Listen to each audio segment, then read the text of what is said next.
legalizefreedom.com. Why are we here? Where do we come from? Where are we going? From the nature of reality to the future of humanity. Listen without limits. Unchain your brain. Change your thinking. Change your life. legalizefreedom.com.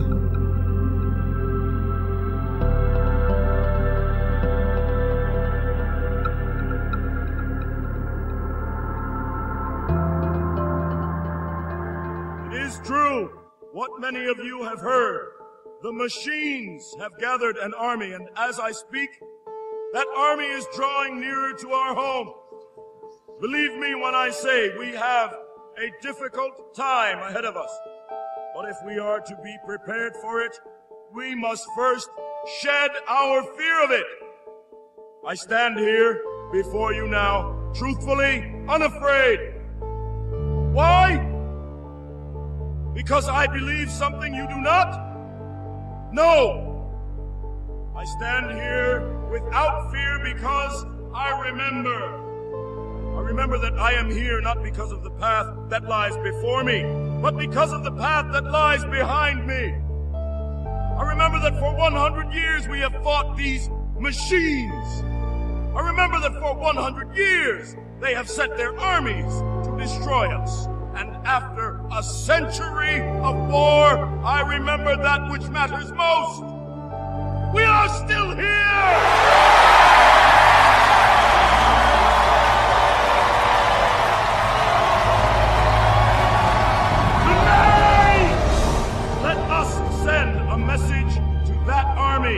Tonight, let us shake this cave. Tonight, let us tremble these halls of earth, steel, and stone. Let us be heard from red tar to black sky. Tonight, let us make them remember. This is Zion, and we are not afraid!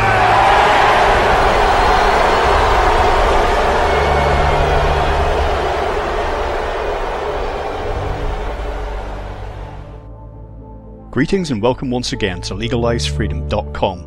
I'm your host Greg Moffat and my guest today is James Tunney. We like to think of technology as liberating and levelling, allowing open access to information and greater equality of opportunity. However, in the early 21st century it is becoming increasingly clear that the technologies of connection and communication are turning and being turned against us. To the dysfunctions caused by over-reliance on and addiction to consumer technologies are being added the insidious impositions of a matrix of coercive control and surveillance rapidly encircling the earth. Mainstream media, mindless entertainment, and other weapons of mass distraction are blinding billions to the high-tech dystopia currently being constructed all around them, from which there may soon be no escape. Many of us already experience being denied access to the global informational grid, whether by holding the wrong opinions or by simply not possessing the latest gadgets. The possibility of a future where there are no alternatives should give us all pause for thought. Hello and welcome, James, and thank you so much for joining us today on legalizefreedom.com. Great to talk to you again, Greg. I'm looking forward to our conversation. Now, although the subtitle to this broadcast does mention COVID, I should state straight out of the gates that this is not predominantly a pandemic broadcast, as it were. It's more a question of like how we got to where we are now in terms of technology, technological development and where we might be going. So, I do mention again in the subtitle for this the words control and coercion, which we're seeing unprecedented levels of now. But again, we will get to that later on. Before we dive into our talk, for listeners who don't know, just tell them a little bit about your background and your work in general. Yeah, just to remind you that I come from a legal background. I was a senior lecturer in law and visiting professor, and I wrote in a wide range of legal topics. I left the academy after about 15 years and after studying 3 degrees before that. And I decided to concentrate on art and writing. Recent years have become concentrated on mysticism as a bright side, and the idea of spiritual evolution. And in relation to the dark side, I've concentrated and anticipated to some extent the evolution of what I call the empire of scientism, which I believe we have moved into, and I predicted in some sense. And the idea that we're now living in a scientocracy, we've actually entered it, which is of its nature tyrannous or totalitarian. And I think we're at that point. A lot of people don't want to recognize that, but so a number of books I've written are critical books trying to explain that as a phenomenon and to make that point and to develop a robust analysis or hypothesis which people can examine for themselves and test it in relation to how events unfold. So that's a brief introduction. But I just want to relate something I was reminded of, a little anecdote, and it was back, I think, in about 2007, and because I clearly remember this interchange, I'm not quite sure why, but I was an editor of a magazine at the time, and I found myself, one of the things I was doing was policing the forum, if you know what I mean, just to make sure things were respectful. And that was me heading for middle age, and I got into this chat with a young guy, again, young enough to be my son at the time, and he was really into the music that we put in the magazine, Music Mag, and somehow got onto the topic of freedoms. It must have been something I was working on at the time, an article or something. I was saying to him, he sort of was basically saying, technology is great, it's so liberating, we've never been more free than we are now, look at the internet. And I said, well, you don't have to push very far in any direction. Freedom can just evaporate. I couldn't get him to get his head around the idea. I was told him about how much freer I felt when I was his age, and he just couldn't wrap his head around it. In the end up, he just held up his arms metaphorically and just said, look, I don't know what sort of freedom you were referring to. He couldn't imagine being more free than he was. And basically, it occurred to me that since I started paying attention to technological development, control, surveillance, these things that, ironically enough, around about 1984, the bomb dropped, if you pardon the pun for me, at some point when I realized that with increasing technology, you've seen this development throughout my life anyway, has come with decreasing freedom, basically. And again, a lot of people think that's counterintuitive, but what I remember from the 80s is something very valuable. People didn't always know where I was, they didn't know what I was doing, and so many areas of our lives are now facilitated by tech, that's no longer the case. So I think back to sort of, for me anyway, I thought the 80s was a great decade, a lot of people were very critical of it, but I thought it was wonderful for those reasons and more. Yes, well, the problem for a lot of younger people, perhaps, is to understand that there have been huge costs associated with technology and with technological networks. So, associated with those costs, and the costs are usually related to a type of inversion. For example, social media, as we know, is very antisocial. People don't talk to each other. And there's a price you pay for that, because we're social beings who used to communicate with each other in an unpoliced way, in a way which was informal and unpredictable. And some of those social interactions have been replaced very significantly. Associated with that is there seems to be a great loss of confidence, a great loss of purpose, a great loss of optimism, associated with a very negative, nihilistic, existential sense, which is associated with the idea that you are merely a physical being, a material being, who interacts through sensation, through looking at what other people have. And that has affected a lot of people and created false expectations. People have lost touch with reality, lost touch with nature, lost touch with ideas of who they are. They have bought very much into what I call the black magic of materialism, because it is a spell that is cast, that is broadcast and spread over us. And it is in the nature of magic, as was anticipated by people like Manly Hall. And associated with that is this great myth, the modern myth of progress. The great story of our time is the story of advance of science and the denigration of all other modes of seeing the world. And this this leads to a situation where anything which is not science, which is not part of the scientific, technological, or technique network, is vilified, and its contribution is reduced and denied. So there's no competing. There's less and less competing ways of seeing the world, and it's very, very dangerous.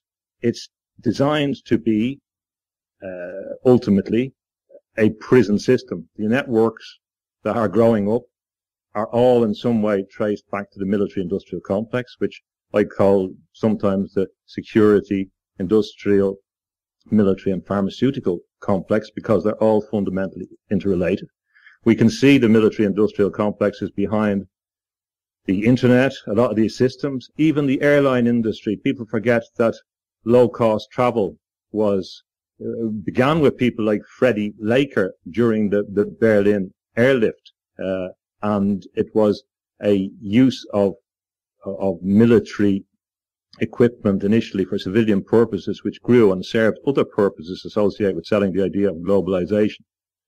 And there is definitely a use of these goodies, toys, systems in a way which is clear that is for our surveillance, to entrap us in the network, to entrap us in the technosphere, to entrap us in the technium, to entrap us in what I might call the techno square, where our lives are turned inside out and turned into this digital context.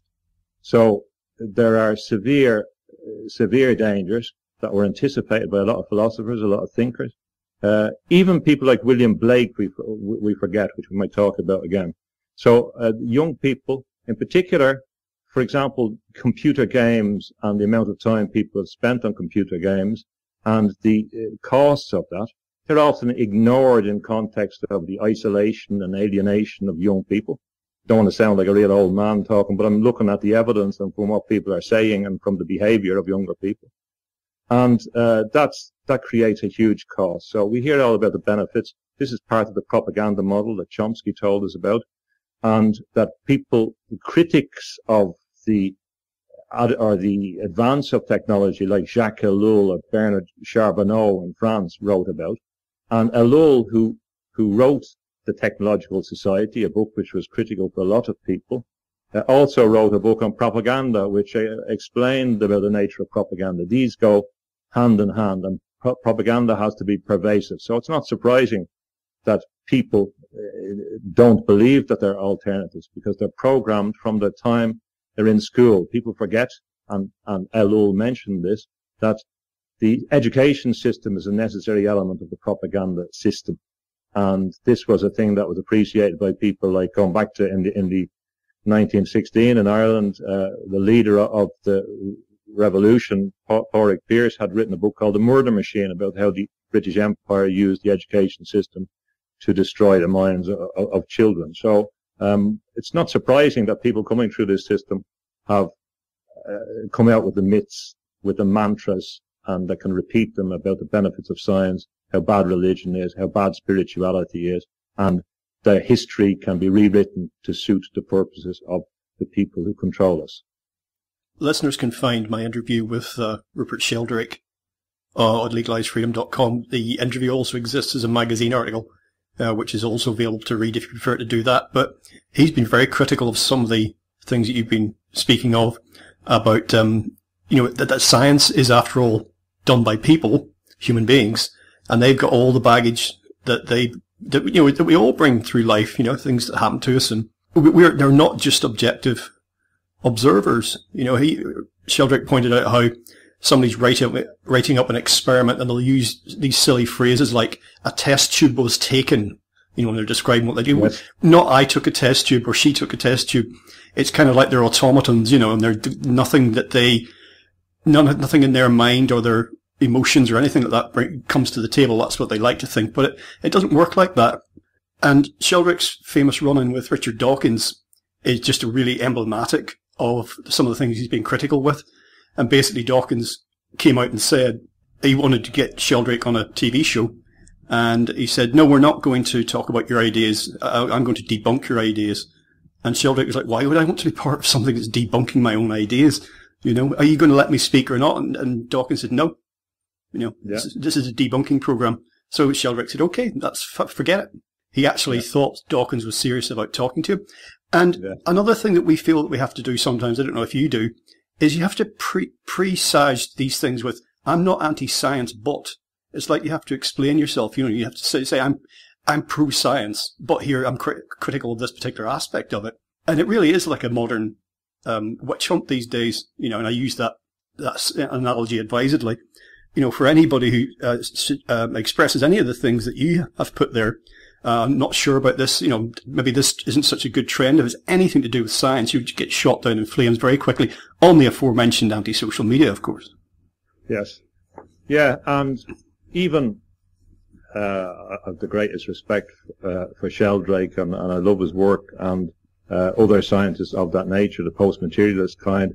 I don't think actually they have been sufficiently critical of the present institutionalized scientocracy which is emerging. So I'd like to see them be a bit more careful or a bit more clear now in relation to the civil liberties aspect, which they have to go forward. I understand everyone can't do that work, but it is a bit funny that people like Jordan Peterson, for example, who was preaching about totalitarianism, well, the poor man got sick and went missing in action when we needed him, but he didn't seem to notice that there was a totalitarianism right before our eyes, which is a bit unfortunate.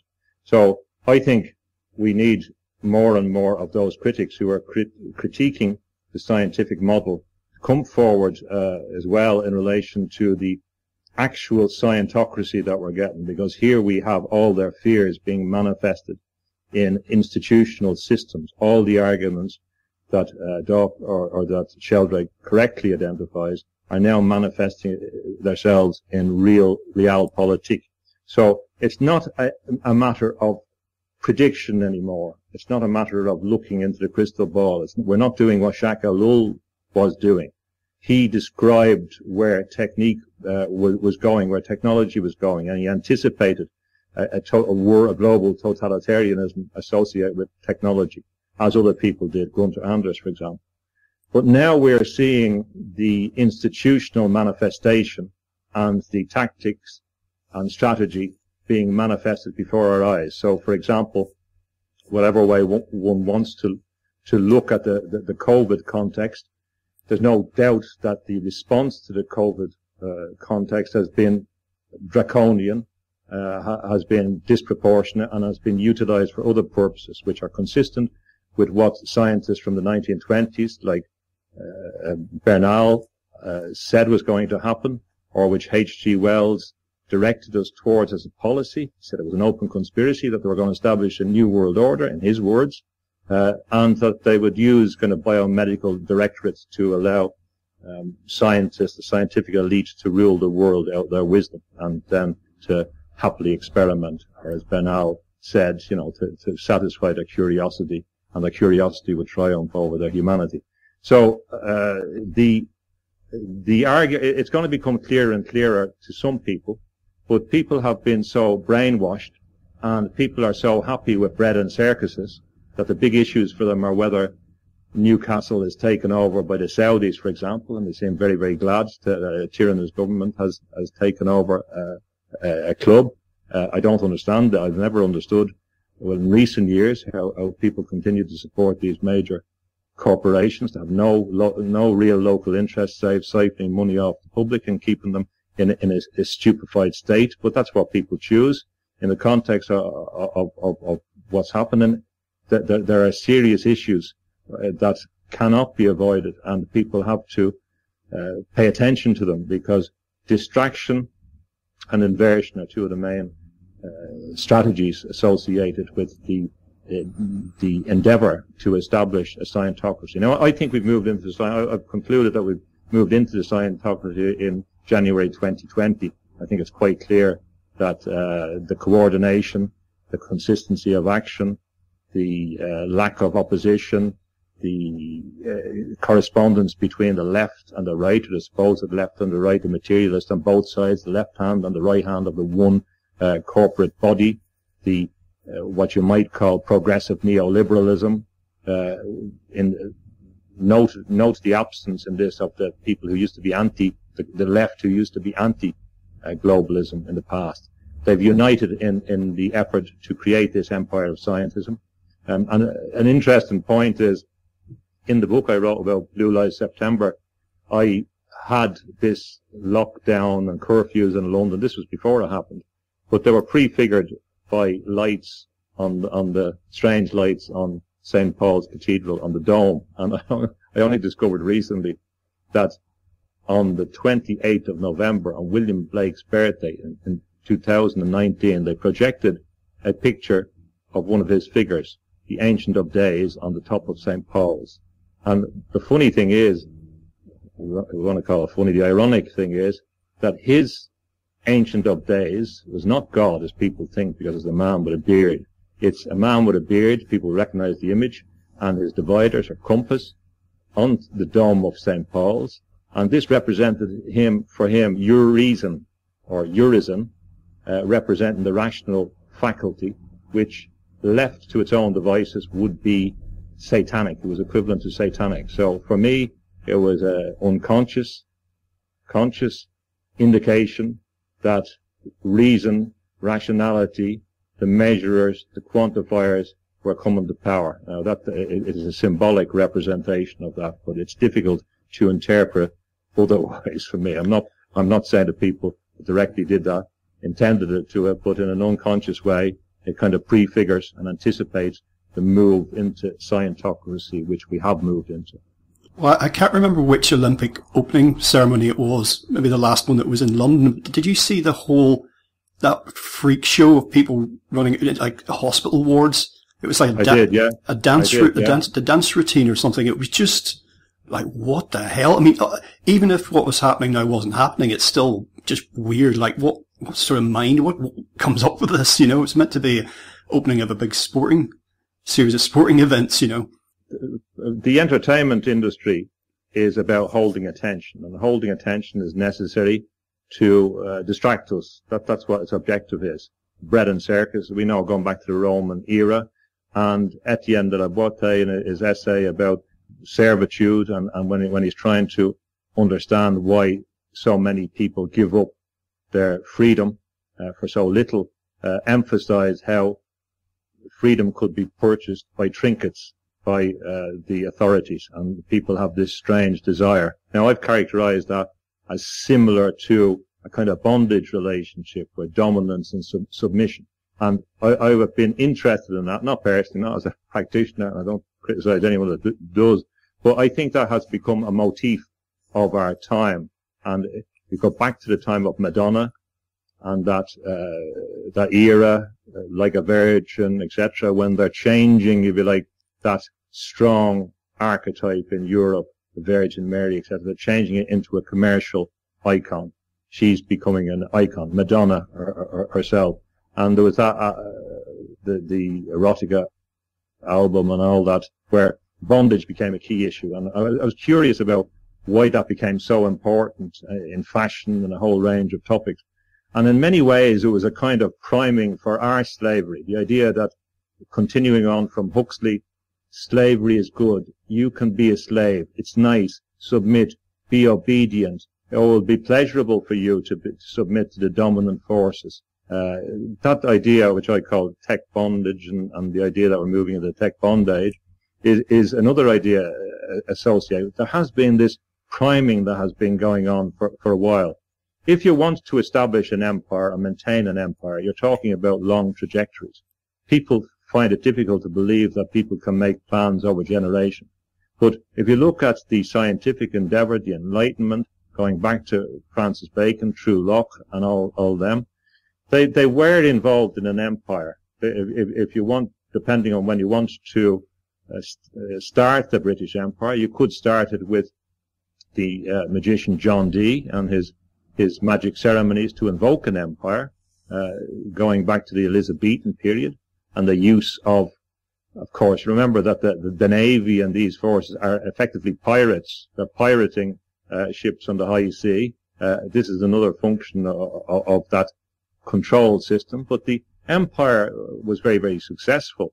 And my argument is that that empire transmogrified into an empire of scientism, and it began to happen in the Victorian era. If you look back in particular the 1860s, Thomas Huxley and the X Club, where they began a policy of entryism, or to use science to take over other organizations and to displace anything spiritual. So it's also interesting. There's a paradox here, because we're told all the time that it was, for example, you hear all the time, the Roman Catholic Church it was that would persecute homosexuals and that. But if you look at the legislation, it came from Henry VIII the first time, and then in the 1861 Offences Against the Person Act, we're talking about the British Empire, and it was the British Empire that was responsible for half of the countries around the world having criminal legislation against homosexuality, which of course they upped the ante in the 1885 Act. But that period also corresponded remarkably with the growth of Darwinism, and probably there was a very strong idea about the necessity to have a competitive administrators in the imperial system itself, which people forget. So they ignore, again, going back to your earlier point, the role of science in a lot of functions, and how pervasive science is, and how science was behind a lot of the ideas of racism, and how they have changed the story, and how because of the link between science and technology and corporations and networks and the military-industrial complex, that has been so easy to incorporate psychologists and behaviorists into the network of propaganda, so that we don't notice it anymore. It's so pervasive, and there's no doubt that they utilize ceremonies as a priming of our subconscious, a preparation with weird things that they have studied, that prepare us for things coming. And then themes may be given to people that don't really understand the deeper context. But certainly, I think that black magic is an appropriate description for some of these grand ceremonies, using black magic in a term that specialist, or destructive magic if you want, that specialists would use that term in the way they would use that term. And the last point on that, Greg, is that people forget, if you look at the anthropology of magic, Malinowski and people like that, that sorcery is associated with a ruling class. The ruling classes are the ones that become interested in sorcery. They don't want opposition. That's why, for example, King James and the persecution of the witches, the royalties believed in these things. That's why they wanted to persecute other witches that they didn't have control over. Well, I mean, some of the most hardcore materialists, who don't actually really believe their own hype, if you see what I mean. You find when you do get up into upper echelons of society and organizations, and this is not to strike a conspiratorial note, I've met some of these people, that there's a implicit understanding of the non-material dimensions of reality, and the power of thought and consciousness and all of that stuff that they poo-poo with their cold, hard, scientific view of reality, that matter is all that matters and 5 sense reality is all there is. So, I mean, straight away, that should be, a warning sign. Yes, and I tend to draw a distinction between mysticism and magic. Now, you can't, it's not a fixed distinction, but as a basic principle. And in magic, if you go back to Yeats or any of these descriptions, different types, you could take her categorization, which refers to kind of ceremonial magic and divine light magic and natural magic. And I think that there's something in that distinction. But if you look in particular at ceremonial magic and conjuring and those ideas that would be more associated, not necessarily, but elements of it would be associated with invocation of spirits and that. We're in that domain, we're into the Dr. Faust's scenario, Christopher Marlowe or Goethe. And in that domain, we're into the idea of the magician who believes in these forces. It's not that they don't believe in these forces. It's that they believe that on this plane is the most important.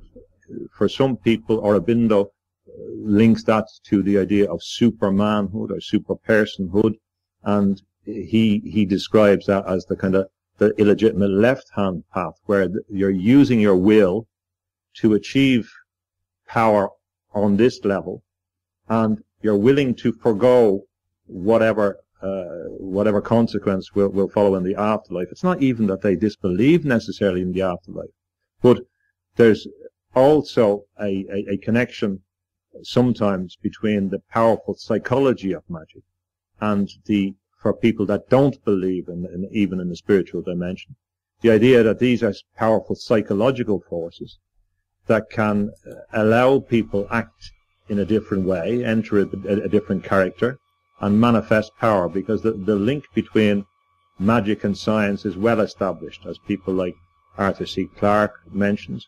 And C.S. Lewis makes a good point on this. He said that in the past, and I suppose you'd associate with this with mysticism, what humans sought to adapt to their environment and to the world of spirits around them. But in magic, the idea is that you adapt the world to yourself and your own needs. And this is often associated with the idea of Prometheus. It's associated with the Promethean element of science, or the idea, for example, that the Manhattan Project was a kind of Promethean endeavor. And it's also interesting about the Manhattan Project that it's only about half of the project itself that was actually done under the auspices of the army. This is another point about the military-industrial complex, that there's so many bodies in between the public and industry as an interface, that a lot of developments are not actually done under control of public authorities, and they can spring up in the interstices, in the margins, in the gaps. And this is what has happened in the transnational context in relation to global regulation. But yes, I think that's right. And even I've been looking recently, I'm going to talk about Francis Bacon, and Francis Bacon, the painter, and Francis Bacon, the painter, of course, was related to the great Francis Bacon, the philosopher, who's also interested in magic. And but if you look at Francis Bacon closely, you'll find that he was interested in magic of a different type. And I hope to explain that in future. But although they seem to be materialists, there is an awareness and an openness to other dimensions. So they're not all, they're certainly not all materialists in a deep sense that they can see, although a lot of them are. Well, there's that definition of magic, isn't there, as the art and science of causing change according to will. So yes. Straight away, it's saying it's scientific. It's also an art form. Hence the ritual element in traditional magic. In terms of technology, those of us who are old enough to remember 9/11 and the aftermath of that, we saw how it was technology that was employed to bring in greater control and surveillance, not just into travel, but in society more widely. But even back then, I got a mobile phone, I think, around about 1999. Obviously, it was a very limited capacity. It was literally just a phone. I was on the internet at home from 98 because I had to be for work. But a lot of people still didn't have the internet at home. People still go to internet cafes, if you can remember such things. Yeah. And of course, things have moved on exponentially since then. And even though I think we're seeing diminishing returns with new technological developments, I'm not convinced that every new smartphone they bring out is necessarily better than the one that went before it. And you can apply that to a lot of consumer electronics.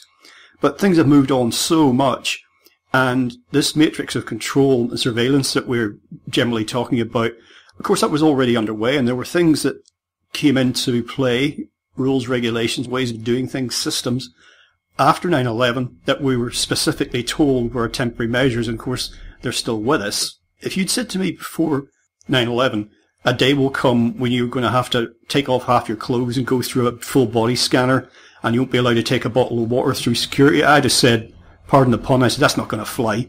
Who's going to do that? Who is going to take off their belt and submit to having their crotch, groped by security? So who's going to do that? Here we are. And the thing that I see now is, and it's been so rapid, the normalization of more of this control and surveillance matrix as a pandemic response. It'll be interesting to see how many of these so-called temporary measures are actually temporary. No, they're going to get worse. And just again, it's always useful to look at a historical trajectory, and two contexts that I would point out. One, the book IBM and the Holocaust, explaining how the punch card operation system was necessary for the Nazis and useful after they identified religious affiliation in the census. They were able then, they knew where the people they wanted were, and they knew how, so that's why you see the Nazis in the films with their list. They knew where people are. So that simple technology, punch card system, led to massive devastation. It shows you how dangerous information is. But we can go back further in time. Go back to 1086. So nearly 1,000 years ago. So remember 1066, the Normans come over. Again, they utilize superior technology to stir up and that to gain power. It's very, very interesting thinking about tyranny as well, that often it's small groups of people with superior technology that gain power. That's how they gain power. Now, the Normans, and the Norman system is still there, of course, imperial system. I believe that there were more Romans involved with the Normans than is believed. Usually Normans referred to the people from the north. I think there was a healthy mixture of Roman families. It's even in the name Norman. And there is a link back to the Roman ethos and the Roman imperial ethos. So after securing power in England, and that in 1086 they did a Doomsday Book. So if you look at the Doomsday Book, it's quite remarkable. They charted every farm in England and what it produced and the wealth of it. So they did that in 1086. So they could tell, for example, on any farm in York who owned what.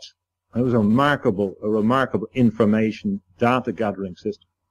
So that was in 1086, and it was necessary there, a necessary part of their apparatus and administration.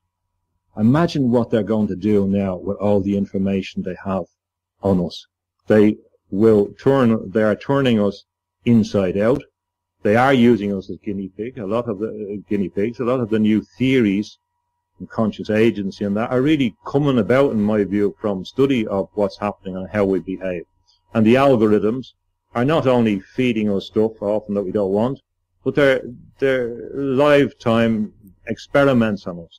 And associated with that, it leads to an ability to be able to manipulate us, that has been very, very successful hitherto. And even yesterday, I look at the Daily Mail. It kills me every day, but just to see what kind of propaganda they're sending out, and it's quite interesting. But there was two articles yesterday about brain implants and great advances in brain implants. One which was a helmet they put on your head with light, which I've kind of anticipated, and I know I've come across some people that have worked in these domains as well, but it's quite clear to me that light is an important part of the brain functioning, and that's something that you can put on your head. Sounds good. But then the new implants to regulate depression, and this is inserted in the brain, and this corresponds with the World Economic Forum talking about personalized medicine. Personalized medicine is implanting things in your skull, it seems, for a lot of people. So the rate of change is one thing, but where it's going is another. And for me, it's clear it's network transhumanism. Whatever way it works, you will be getting an implantation. The plantations that the colonial powers used in Northern Ireland, in the New World, as they called it, this idea of plantation and movement of people, single crops to bolster the empire, has changed to implantation. You will be getting it. There's no question. This technology, which is will be used, will be prescribed. The rate of change is rapid. It becomes cheap to make this. It's cheap to make some of these stuff once it's done first. Once the movement ahead happens. So we can expect that. That's going to happen. These guys have no desire for messy, individual, free people. And even you become so cynical. You say, well, why are they so intent on having a massive insulation campaigns. And it's probably because when they begin to say, oh, we've destroyed the atmosphere, it'll be easy to say, well, stay at home in your safe homes is the safest place. Because if you look at the COVID, in boxing terms, I see it, the COVID strategy has been a kind of left jab in boxing terms. And it's been followed by a kind of right cross. And the right cross is the breakdown society, it's the breakdown of supply chain systems. And it leads to commercial and economic collapse, which we're seeing now. And that will be followed by a kind of maybe a left liver punch, which will constitute financial collapse. And when that happens, the breakdown context allows them to do what they want to do. They're already telling you about personalized medicine. They're already telling you about networks. They're already telling you about how you have to be linked up in the network and digital currency. So the consequence of this will be that we won't have a choice to whatever they decide is in our own interest. And if you think that these people wouldn't do it, well, then you haven't looked at history. You haven't looked at how this mad colonial idea, this mad desire to control people is written throughout history, and they will go to any lengths to acquire the means and the systems and the technique. That's another word, not just technology. Elul talks about technique, which is the way of doing something, the most efficient way. Technique is a critical concept. Technique, it might be accounting systems, it might be quality systems. They are as pervasive, or tax systems, they're as powerful as technology itself. And technique, he said, will drive out humans, will drive out organic elements. Where you have technique, then organic elements are not desirable. And this was the same argument that Gunther Anders made in The Obsolescence of Man. So, the rate of change and the nature of network effects and the desire to concentrate and power, converging political power across the political spectrum, coming together in a concentration of an elite who know that they have a lot to gain, who believe they have a lot to gain, and are willing to engage in some kind of what I call psychopathocracy, without fear of the consequences, with the instruments to enforce their global regime, maybe even with the noblest of goals in the minds of some, because they can pretend that they're saving the environment. That will happen. It's inevitable in the nature of technology and the nature of power systems, unfortunately. That concludes part 1 of our interview. Part 2 will be available soon in the subscribers area at legalizefreedom.com. legalizefreedom.com